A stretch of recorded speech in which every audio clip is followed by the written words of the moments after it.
Hello दोस्तों, मैं आप सबका अपने YouTube channel GK special RBL में स्वागत करता हूं।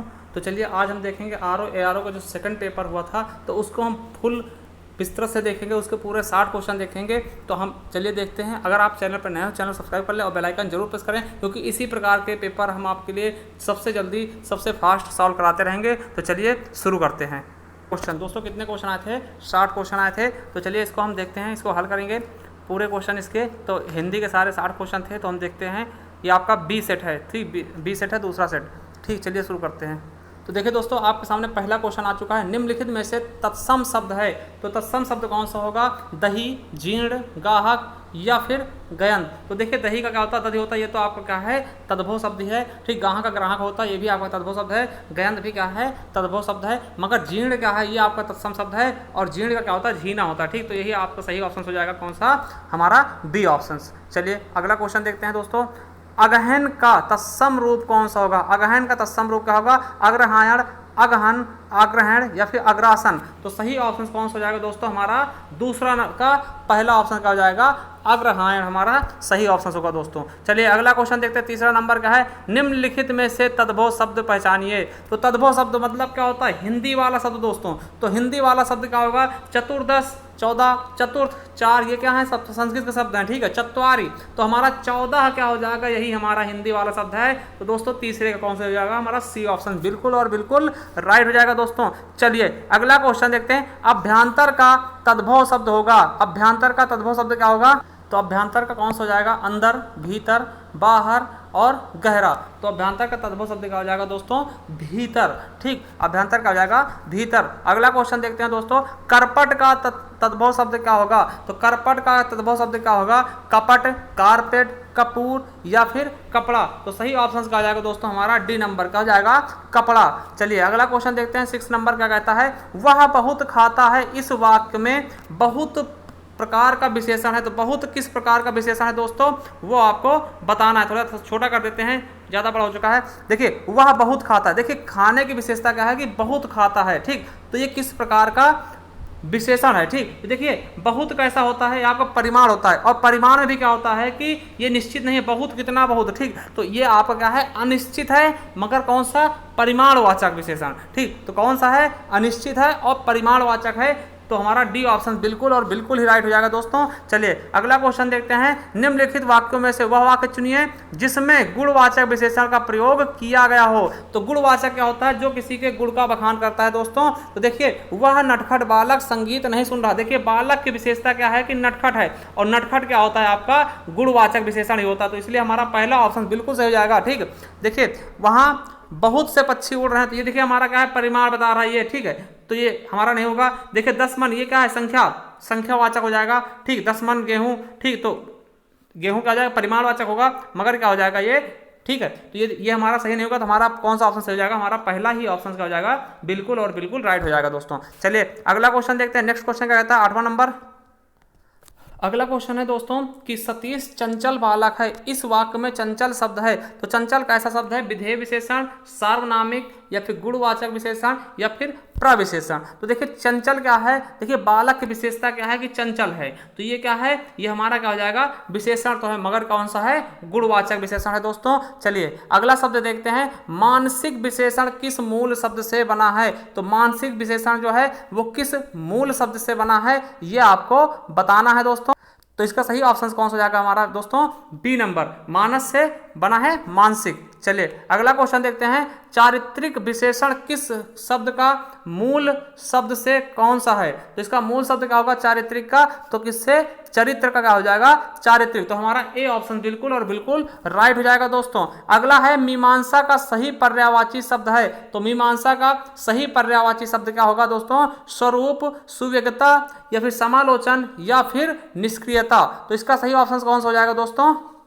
तो 11वें हमारा कौन सा ऑप्शन सही हो जाएगा दोस्तों, मीमांसा का, तो समालोचन। चलिए अगला क्वेश्चन देखते हैं। अगला क्या है कि बिजली का पर्यायवाची शब्द क्या होगा, चमक, प्रकाश, सौदामिनी या इनमें से कोई नहीं। तो दोस्तों आपको बता दें इसका सही ऑप्शन क्या हो जाएगा, बी नंबर, सौदामिनी। ठीक है दोस्तों, चलिए अगला क्वेश्चन देखते हैं। निम्नलिखित में से कौन सा लक्ष्मी का पर्यायवाची शब्द नहीं है। तो लक्ष्मी का कौन सा नहीं है ये आपको बताना है। तो देखिए लक्ष्मी का कौन सा नहीं है, देखिए रमा होता है लक्ष्मी का पर्यायवाची, कमला भी होता है और इंदिरा भी होता है दोस्तों। तो भारती नहीं होता है, भारती किसका होता है, सरस्वती जी का। तो याद रखेंगे हमारा डी ऑप्शन बिल्कुल और बिल्कुल राइट हो जाएगा दोस्तों। चलिए अगला क्वेश्चन देखते हैं। निम्नलिखित में से कौन सा कपड़े का पर्यायवाची नहीं है। तो कपड़े का कौन सा नहीं है, देखिए वस्त्र भी होता है, पट भी होता है, वसन भी होता है, मगर वासन नहीं होता है। कौन सा नहीं होता, तो वासन हमारा दोस्तों सही ऑप्शन नहीं होगा। चलिए अगला क्वेश्चन देखते हैं। निम्नलिखित में से कौन सा शब्द मेघ का पर्यायवाची नहीं है। देखिए मेघ का पर्यायवाची कौन सा नहीं है, बादल का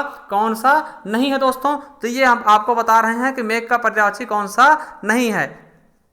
तो हमारा देखिए पयोधर, जलधर, वारिधर और दामोदर। तो हमारा सही ऑप्शन कौन सा हो जाएगा, दामोदर। ये हमारा नहीं होगा दोस्तों। देखिए जलधर, जल को धारण करने वाला कौन सा मेघ हो जाएगा, पयोधर, पयो को धारण करने वाला मतलब क्या, जल को धारण करने वाला वही जल का पर्यायवाची होता है पयो, है ना। उसी तरह से वार भी जल का पर्यायवाची है। तो चलिए दोस्तों इसका सही ऑप्शन कौन सा हो जाएगा, हमारा डी नंबर। चलिए अगला है आविर्भूत का सही विलोम क्या होगा। तो आविर्भूत का कौन सा होगा, अनास्था, अनेकता, अनावृष्टि और तिरोभूत। तो कौन सा सही ऑप्शन हो जाएगा दोस्तों, हमारा थर्ड ऑप्शन बिल्कुल और बिल्कुल राइट हो जाएगा। क्या, आविर्भूत का तिरोभूत हो जाएगा। देखिए अनावृष्टि क्या होता है, सूखा, और अतिवृष्टि इसका हो जाता है कि बाढ़ का। ठीक, चलिए अगला क्वेश्चन देखते हैं दोस्तों। 16 नंबर हो चुका है, 17 नंबर देखते हैं। देखिए दोस्तों 17 नंबर है, क्षणिक का सही विलोम क्या होगा। तो क्षणिक का विलोम क्या होगा, अल्प, शाश्वत, विमुख और क्षण। तो देखिए क्षणिक मतलब क्या था, कुछ समय के लिए, और शाश्वत मतलब क्या होता है, हमेशा चलने वाला, सदा चलने वाला। तो हमारा बी ऑप्शन बिल्कुल राइट होगा। अगला है दोस्तों अग्रज का विलोम शब्द क्या होगा। अग्रज मतलब क्या होता है, बड़ा भाई, और क्या हो जाएगा इसका छोटा भाई क्या हो जाएगा, अनुज। तो अनुज को हम छोटा भाई बोलते हैं। हमारा सी ऑप्शन बिल्कुल और बिल्कुल राइट हो जाएगा दोस्तों। अगला है निम्नलिखित में से विलोम शब्दों की दृष्टि से एक गलत है। तो वह गलत कौन सा है ये आपको बताना है दोस्तों। तो मौन का मुखर बिल्कुल सही है, शानदार, शर्मनाक, सब, बर्बर का सब, अनुचर का परिचर। तो हमारा सही ऑप्शन क्या हो जाएगा दोस्तों, तो यहाँ पे क्या हो जाएगा हमारा अनुचर का परिचर। चलिए अगला क्वेश्चन देखते हैं। विलोम शब्द की दृष्टि से इनमें से एक युग्म गलत है, वह है अमित का परमित, सत्कार का तिरस्कार, आच्छादित का परिच्छिन्न या फिर सुख का दुख। तो हमारा सी ऑप्शन बिल्कुल गलत हो जाएगा। आच्छादित का क्या होता है, अनाच्छादित। ठीक, तो हमारा सही ऑप्शन क्या आ जाएगा, सी नंबर दोस्तों। चलिए 21 नंबर देखते हैं। शुद्ध वर्तनी कौन सा है। तो आपको बताना है कि वर्तनी की दृष्टि से शुद्ध शब्द कौन सा है, चिन्ह, विवर्त, अनुग्रहित या फिर विरहणी। तो देखिए हमारा सही ऑप्शन कौन सा जाएगा, विवर्त। ठीक, हमारा सही ऑप्शन क्या हो जाएगा, विवर्त। देखिए अनुग्रहित होता है, तो अनुग्रहित होता है ग्रा में क्या होता है, री की मात्रा लगता है, विरहिणी होता है, विरहिणी होता है। ठीक है, तो यहाँ भी छोटी की मात्रा लगेगा। और चिन्ह आपको पता है, चिन्ह इस तरह नहीं लिखा था, चिन्ह में हा का ना जो होता है हा के अंदर होता है। ठीक, तो हमारा कौन सा ऑप्शन सही हो जाएगा, बी ऑप्शन बिल्कुल राइट हो जाएगा दोस्तों। अगला शुद्ध वर्तनी वाले शब्द का चयन करें। तो जो सनक किस तरह लिखा जाएगा दोस्तों, तो आपको बता दें हमारा डी ऑप्शन बिल्कुल राइट होगा। देखिए जो सनक ऐसे लिखा था, तो जा होता आधा और यो के बाद आधा ता होगा और आधा ही सा होता है दोस्तों। ठीक, तो इस तरह से फिर ना हो जाता पूरा, ना में आ की मात्रा लगा देते हैं। तो ये होता हमारा ज्योत्सनक। हमारा डी ऑप्शन बिल्कुल और बिल्कुल राइट हो जाएगा। अगला क्वेश्चन है वर्तनी की दृष्टि से कौन सा शब्द अशुद्ध है। ठीक, तो कौन सा शब्द आपका अशुद्ध है ये बताना है दोस्तों। तो देखिए इसमें सही ऑप्शन कौन सा हो जाएगा, हमारा उत्कर्षता। ठीक, तो ये हमारा क्या है, गलत शब्द है। ठीक, चलिए अगला क्वेश्चन देखते हैं। 24 नंबर देखते हैं। निम्नलिखित में से एक शुद्ध वाक्य है, वह कौन सा है। तो इसमें देखिए शुद्ध वाक्य बताना है कि कौन सा आपका शुद्ध वाक्य है दोस्तों। देखिए पहला ऑप्शन देखते हैं, क्या कह रहा है कि देखिए हर एक विद्यार्थी को चाहिए कि वह हिंदी की अनेक पुस्तकें पढ़ें। ठीक, तो पुस्तकें पढ़ें। दूसरा है हर एक विद्यार्थियों को चाहिए कि वह हिंदी की अनेक पुस्तकें पढ़ें। दूसरा हर एक विद्यार्थी को चाहिए कि वह हिंदी की अनेकों पुस्तकें पढ़ें, या हर एक विद्यार्थी को चाहिए कि वह हिंदी की अनेकों पुस्तकें पढ़ें। तो देखिए हमने पहले भी बता चुके जब पढ़ाते हैं कि अनेकों शब्द जहां देखिए वो हमेशा गलत हो जाते हैं। तो ये देखिए हमारा गलत ही हो जाएगा। और देखिए विद्यार्थियों प्रत्येक के साथ में हम क्या करेंगे, हर एक के साथ में विद्यार्थियों को प्रयोग नहीं करेंगे, क्योंकि हर एक क्या है, बहुवचन है, बहुवचन के लिए प्रयोग करते हैं। तो हमारा क्या हो जाएगा, प्रत्येक विद्यार्थियों को चाहिए कि वह हिंदी की अनेक पुस्तकें पढ़ें दोस्तों। तो ए ऑप्शन बिल्कुल और बिल्कुल राइट हो जाएगा। चलिए अगला क्वेश्चन देखते हैं। निम्नलिखित में से एक वाक्य अशुद्ध है, वह कौन सा है। देखिए मोहन गेहूं पिसवाने चक्की पर गया, बिल्कुल सही है। निर्दय व्यक्ति से मित्रता नहीं करनी चाहिए, बिल्कुल सही है। और अगला है कि उसके घर के पास एक मिठाई की दुकान है। देखिए एक मिठाई की दुकान नहीं होती दोस्तों, क्यों? क्योंकि एक मिठाई की दुकान नहीं होती क्योंकि मिठाई एक, और क्या होगा इसका सही ऑप्शन क्या हो जाएगा, उसके घर के पास मिठाई की एक दुकान है, तो मिठाई की एक दुकान होनी चाहिए, तो मिठाई की एक यहाँ पे आना चाहिए था, क्योंकि देखिए एक मिठाई की दुकान नहीं होगी, अगर दुकान होगी तो उसमें कई सारी मिठाइयाँ होंगी, एक मिठाई दुकान है तो इसलिए कहते हैं मिठाई की एक दुकान है। ठीक, तो चलिए हमारा सी ऑप्शन बिल्कुल राइट हो जाएगा दोस्तों। चलिए अगला क्वेश्चन देखते हैं। अगला क्वेश्चन है, जिसका कोई शत्रु नहीं जन्मा उसे क्या बोलते हैं? एक वाक्यांश के लिए, एक शब्द के लिए, तो अजय बोलते हैं। देखिए अजय जिससे जीता ना जा सके, ठीक, जिसने अजय बढ़त ले ली, शत्रुजयी, शत्रुविहीन, या फिर अजात शत्रु, तो सही ऑप्शन क्या हो जाएगा? अजात शत्रु। चलिए अगला क्वेश्चन है, खोज करने वाला एक, इस वाक्यांश के लिए एक शब्द क्या होगा? तो अन्वेषक, अनुपम, अन्वित, या फिर निवेशक, तो क्या हो जाएगा हमारा? ए ऑप्शन बिल्कुल सही हो जाएगा, अन्वेषक। ठीक, तो चलिए अगला क्वेश्चन देखते हैं। जिसकी ग्रीवा सुंदर हो उसके लिए एक शब्द क्या होगा? पार्थिव, सुग्रीव, सुधीर या सुनील। देखिए पार्थिव क्या होता है? जो पृथ्वी से संबंधित होता है उसको पार्थिव बोलते हैं, तो हमारा सही ऑप्शन क्या हो जाएगा? सुग्रीव, जिसकी गर्दन सुंदर हो। चलिए अगला क्वेश्चन है, जिसका अनुभव इंद्रियों से ना हो सके उसको क्या बोलते हैं? जितेंद्र या अतीन्द्रिय या फिर ऐन्द्रिक या फिर इनमें से कोई नहीं। तो इसका सही ऑप्शन कौन सा हो जाएगा दोस्तों? तो हमारा अतीन्द्रिय सही हो जाएगा। चलिए अगला क्वेश्चन देखते हैं। वाक्यांशों और उनके लिए उपयुक्त शब्दों के निम्नलिखित युग्मों का चयन करें। जो स्त्री अभिनय करे, अभिनेता, तो कौन सा युग्मों को चयन करें? सही युग्म को चयन करें। और जो व्याकरण को जानता हो व्याकरणिक, और आंखों के परे तो प्रत्यक्ष, लौट कर आया हुआ प्रत्यागत है। ठीक, तो इसमें देखिए सही ऑप्शन कौन सा होगा ये हमें बताना है।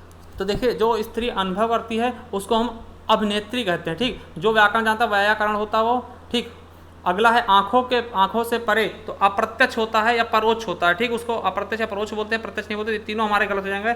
लौट कर आया हुआ को हम क्या बोलते हैं? प्रत्यागत बोलते हैं। चलिए अगला दोस्तों देखते हैं दोस्तों, परिवा का तद्भव क्या होगा? परिवा का तत्सम शब्द क्या होगा? तो परिवा का तत्सम क्या होगा? परवा, परेवा, प्रतिपदा या फिर परिवा, तो सही ऑप्शन क्या हो जाएगा हमारा? सी नंबर, प्रतिपदा दोस्तों। अगला है, निम्नलिखित में से तत्सम शब्द कौन सा है? देखिए उछाह, उजला, उल्लू या ओष्ठ, तो हमारा सही ऑप्शन क्या हो जाएगा तत्सम का? तो हमारा सही ऑप्शन कौन सा जाएगा? डी नंबर, ओष्ठ हो जाएगा ना। चलिए अगला क्वेश्चन देखते हैं दोस्तों। चलिए दोस्तों अगला क्वेश्चन 33 नंबर, निम्नलिखित तत्सम तद्भव शब्दों में संगत युग्म है। खरपट का खोपड़ी गलत हो जाएगा दोस्तों। सख्त का सत्य, घोटा का घोड़ा, घड़ा, घोटा का घोड़ा बनना चाहिए था, घड़ा है। ठीक है, तो ये गलत हो जाएंगे तीनों। तो हमारा पर्यंक का पलंग होता है, बिल्कुल सही दोस्तों। अगला है, निम्नलिखित में से तद्भव शब्द है। देखिए तद्भव शब्द हमने बताया था कि जहाँ कहीं भी आपका ये चंद्र बिंदु लगता है वो हमेशा क्या होता है? तद्भव शब्द ही होता है। ठीक, तो हमारा ए ऑप्शन बिल्कुल सही हो जाएगा। इसका क्या हो जाएगा? आँख, ये क्या हो जाएगा हमारा? तद्भव शब्द हो जाएगा दोस्तों। चलिए अगला क्वेश्चन देखते हैं। कपित्त का तद्भव शब्द क्या होता है? कपित्त का मतलब क्या होता है? कैथा। ठीक दोस्तों, कपित्त का मतलब क्या होता है? कैथा होता है। तो हमारा बी ऑप्शन बिल्कुल और बिल्कुल राइट हो जाएगा दोस्तों। चलिए अगला देखते हैं। निम्नलिखित शब्दों में से कौन सा शब्द गुणवाचक विशेषण नहीं है दोस्तों? कौन सा शब्द गुणवाचक विशेषण है? तो उचित, पांचवा, कुछ या फिर तीन, तो सही बता दें आपको। तो इसका सही ऑप्शन कौन सा हो जाएगा दोस्तों? इसका सही ऑप्शन कौन सा हो जाएगा हमारा? ए नंबर बिल्कुल सही हो जाएगा, क्योंकि देखिए उचित क्या हो जाएगा हमारा? गुणवाचक विशेषण होगा। देखिए पांचवा क्या हो जाएगा हमारा? ये आपके संख्यावाचक विशेषण के अंतर्गत आएंगे। कुछ क्या हो जाएगा हमारा? परिमाण होगा। ठीक है, परिमाण होगा, अनिश्चित परिमाणवाचक। और देखिए तीन क्या है? ये भी संख्यावाचक विशेषण हो जाएंगे। तो दोस्तों हमारा ए ऑप्शन बिल्कुल राइट हो जाएगा। चलिए अगला क्वेश्चन देखते हैं। निम्नलिखित में से कौन सा विशेषण संज्ञा से नहीं बना है? तो कौन सा संज्ञा से नहीं बना है? श्रीमान, दानी, चमकीला, चमक प्लस तो दान से। ठीक है, श्रीमान मान से। ठीक, और सुंदर शब्द नहीं बना है। ठीक, तो सुंदर शब्द ही नहीं बना है। तो हमारा सही शब्द क्या हो जाएगा? C number. चलिए अगला क्वेश्चन देखते हैं। निम्नलिखित में से किस वाक्य में उत्तमावस्था गुणवाचक विशेषण विशेष का प्रयोग किया गया है? तो देखिए परमानंद कक्षा में सबसे होशियार छात्र है, या मनमोहन ने इस दुकान से 1 किलो टमाटर खरीदा है, या इस पौधे में इतना पानी मत डालो, या विजय पहलवान एक दिन में 4 लीटर दूध पीता है। तो देखिए इसमें उत्तमावस्था गुणवाचक का विशेषण का प्रयोग किया गया। तो इसमें देखिए जहाँ पर तुलना की जाती है वही क्या होता है इसमें हम, तो हमारा ए ऑप्शन बिल्कुल और बिल्कुल राइट हो जाएगा दोस्तों। चलिए अगला क्वेश्चन देखते हैं। सौर किस मूल शब्द से बना है? तो सौर किस मूल शब्द से बना है? तो ये आपको बताना है दोस्तों। सूर, सुर, सूर्य या फिर उपयुक्त में से कोई नहीं। तो हमारा सही ऑप्शन कौन सा जाएगा दोस्तों? तो हमारा सी ऑप्शन बिल्कुल और बिल्कुल राइट हो जाएगा। चलिए अगला क्वेश्चन देखते हैं दोस्तों। अगला क्वेश्चन क्या कहता है? तो अगला है, निम्नलिखित में से कौन सा शब्द विशेषण है? आग, आग्नेय या फिर अगिन या उपयुक्त में से कोई नहीं। तो हमारा सही ऑप्शन कौन सा जाएगा? D number. चलिए अगला क्वेश्चन देखते हैं दोस्तों। आकाश का पर्यायवाची शब्द है सहकार, प्रभा, शून्य, मंडली। तो हमारा सही ऑप्शन क्या हो जाएगा दोस्तों? शून्य क्या होता है? आकाश का पर्यायवाची होता है दोस्तों। चलिए अगला है सोना शब्द का पर्यायवाची शब्द क्या है? सोना का पर्यायवाची शब्द क्या होगा? अर्क, वक्र, मणिक या फिर कनक। तो आपको पता होगा कनक, कनक के 100 गुनी, तो यही क्या होता है? कनक का अर्थ क्या होता है? धतूरा और सोना। तो हमारा सोना भी इसका पर्यायवाची शब्द हो जाएगा दोस्तों। चलिए अगला है उसके प्राण पखेरु उड़ गए। इस वाक्य में पखेरु शब्द किसका पर्यायवाची है? तो देखिए पखेरु शब्द किसका होता है? पक्षी, चिड़िया का। तो हमारा सही ऑप्शन क्या हो जाएगा? ए नंबर। चलिए अगला क्वेश्चन है निम्नलिखित शब्दों में से कौन सा शब्द चंद्रमा का पर्यायवाची नहीं है? सुधांशु, सुधाकर, सुधाधर या फिर सलिल। तो सलिल हमारा नहीं होगा। कौन सा नहीं होगा दोस्तों? सलिल हमारा इसका पर्यायवाची शब्द नहीं है दोस्तों। चलिए अगला क्वेश्चन देखते हैं क्या कह रहा है। निम्नांकित शब्दों में से एक शब्द माता का पर्यायवाची नहीं है, वह है अम्ब, अम्बु, अम्बा या जननी। तो आपको बता दें अम्ब मतलब क्या होता है? जल का पर्यायवाची होता है, ना कि माता का दोस्तों। चलिए अगला क्वेश्चन देख रहे हैं कौन सा होगा। भौतिक का विलोम क्या होगा? तो भौतिक का विलोम क्या होगा? आध्यात्मिक, दार्शनिक, सांस्कृतिक या राजनैतिक। तो सही ऑप्शन क्या हो जाएगा हमारा? आध्यात्मिक हो जाएगा। भौतिक का क्या हो जाएगा? आध्यात्मिक हो जाएगा दोस्तों। अगला है प्राची शब्द का विपरीतार्थक क्या होगा? तो प्राची शब्द का विपरीतार्थक क्या होगा दोस्तों? तो दोस्तों सही ऑप्शन कौन सा जाएगा हमारा? B number. क्या हो जाएगा? प्रतीची। ठीक, चलिए अगला क्वेश्चन देखते हैं दोस्तों। अगला क्या कह रहा है? 48 नंबर। अगला क्वेश्चन है दोस्तों समष्टि का विलोम शब्द है विशिष्ट, व्यष्टि या अशिष्ट या अपुष्टि। तो हमारा सही क्या हो जाएगा? समष्टि का क्या होता है? व्यष्टि हो जाता है दोस्तों। चलिए अगला क्वेश्चन निम्नलिखित में से विलोम शब्दों की दृष्टि से एक युग्म गलत है, कौन सा? विधि का निषेध बिल्कुल सही है। आह्वान का विसर्जन, आग्रह का अनाग्रह होगा, विग्रह नहीं होता। विग्रह क्या होता है? तोड़ना होता। तो हमारा सही कौन सा हो जाएगा? सी नंबर, यही गलत है। अमी मतलब क्या होता है? शहद, ओ अमी मतलब क्या होता है? और हलाहल, अमी का क्या हो जाएगा? हलाहल। ठीक, अमी मतलब, हलाहल मतलब क्या होता है? विष, और अमी मतलब क्या होता है? अमृत। चलिए अगला क्वेश्चन देखते हैं। विलोम शब्द की दृष्टि से इनमें से कौन सा युग्म सही है? तो कौन सा युग्म सही है ये बताना। आकीर्ण का विकीर्ण, दोष का सदोष, और इसिप्त का अभिसिप्त या फिर आद्रस का आदत का निरादृत। तो कौन सा हो जाएगा हमारा सही युग्म? कौन सा हो जाएगा हमारा? सी ऑप्शन बिल्कुल सही हो जाएगा। अगला है शुद्ध वर्तनी वाले शब्द का चयन करो। दैदीप्याम, दैदीप्यमान या फिर दैदीप्यमान या फिर दैदीप्यमान या फिर दैदीप्यमान। तो हमारा सही ऑप्शन कौन सा हो जाएगा? हमारा ए ऑप्शन बिल्कुल राइट हो जाएगा दोस्तों। चलिए अगला क्वेश्चन है निम्नलिखित में से अशुद्ध वर्तनी शब्द कौन सा है? तो कौन सा हमारा अशुद्ध हो जाएगा? कौतूहल, निरपेक्ष, अनाधिकार या फिर पौराणिक। तो हमारा सही गलत कौन सा हो जाएगा? पौराणिक हमारा गलत हो जाएगा। देखिए रीक नहीं होता, अड़ी छोटी की मानता लगना चाहिए था। ठीक, चलिए अगला देखते हैं। अगला क्वेश्चन क्या हो जाएगा हमारा? निम्नलिखित वाक्यों में से शुद्ध वाक्य कौन सा है? तो शुद्ध वाक्य बताना है इसमें से। तो हमारा सही ऑप्शन कौन सा जाएगा दोस्तों? D number.